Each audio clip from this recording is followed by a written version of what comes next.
In 1995, I felt disillusioned and unenthusiastic about continuing my high school education. My father, who happened to be a high school teacher, took my decision as a personal affront and adamantly opposed my desire to take a gap year. After a long and intense debate, we eventually reached a compromise. Instead of embarking on a traditional gap year, I agreed to be homeschooled by my father. Dealing with a narcissistic father was challenging enough, but having one who interpreted my decision as a personal insult made the situation even more difficult. As part of the agreement, I had to spend a set number of hours at school each month to undergo testing to assess my progress. There were 2 testing schedule options. One test spread out during the month or all tests on a single day. My father opted for the latter, meaning all the tests occurred on the same day. I can still vividly recall the dread I experienced on the day of the tests. Spending a grueling 9 hours at school, surrounded by peers who held hatred towards my father, was incredibly challenging. Their negative remarks about my father created an uncomfortable environment, making the day even more daunting. As I awoke on the morning of the tests, the distant rumble of the garbage truck rolling up our street reached my ears.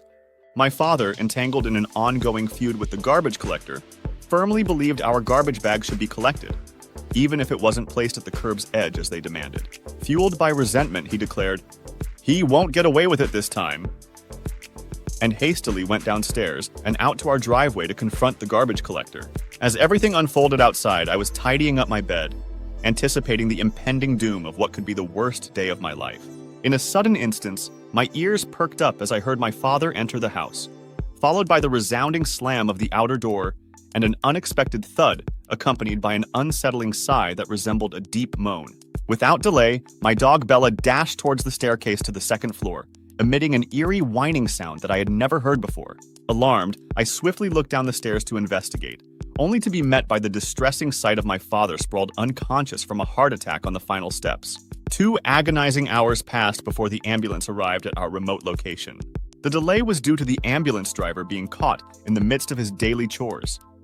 He was tending to his cows in the barn when our urgent call came in.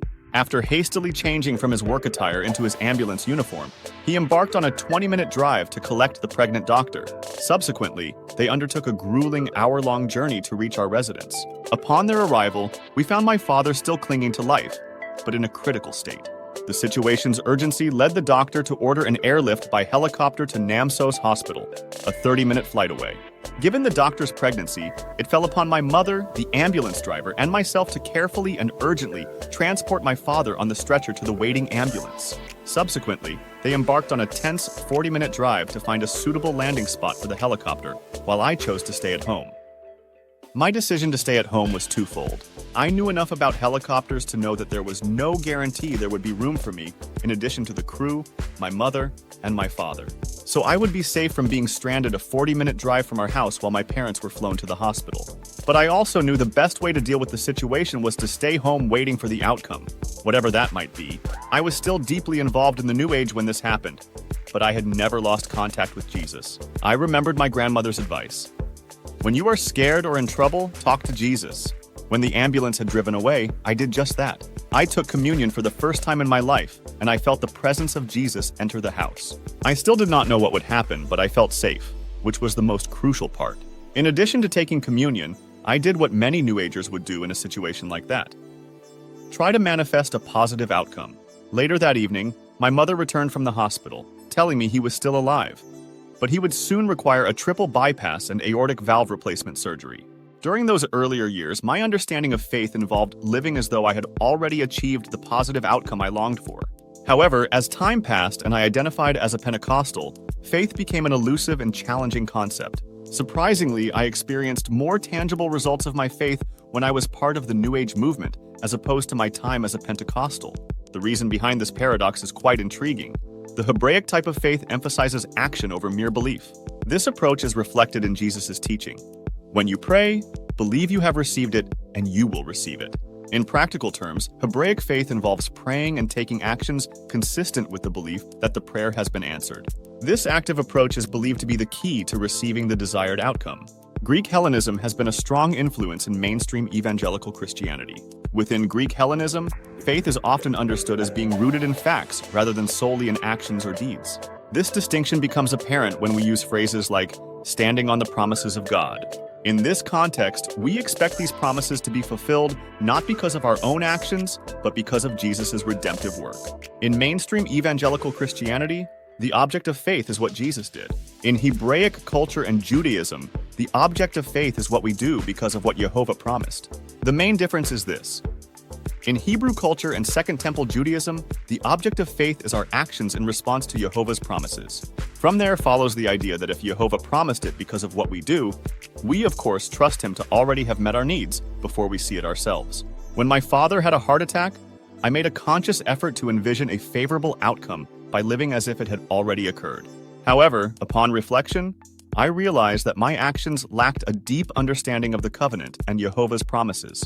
This led me to ponder the significance of the 22 additional years that my father lived. I began to question whether these years were simply a chance occurrence or a result of my attempts to manifest a favorable outcome through the divine intervention of the God of Israel.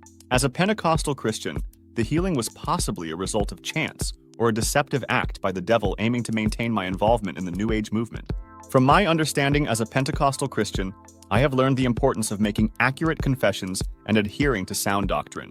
According to the teachings in our church, it is not consistent with our doctrine for healing to be facilitated by someone deeply entrenched in the New Age movement. As someone devoted to following the teachings of Jesus, I've come to understand that the Bible holds immense significance in my life.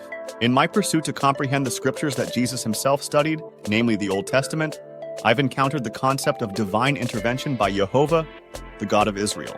This belief is anchored in the Old Testament, in which Jehovah offers assurance that regardless of whether we call upon him by the wrong name due to our ignorance, he will discern the intentions of our hearts and heed our prayers. In contemporary language, this notion underscores the idea that God values sincerity and genuine connection over rigid adherence to specific doctrines or dogmas.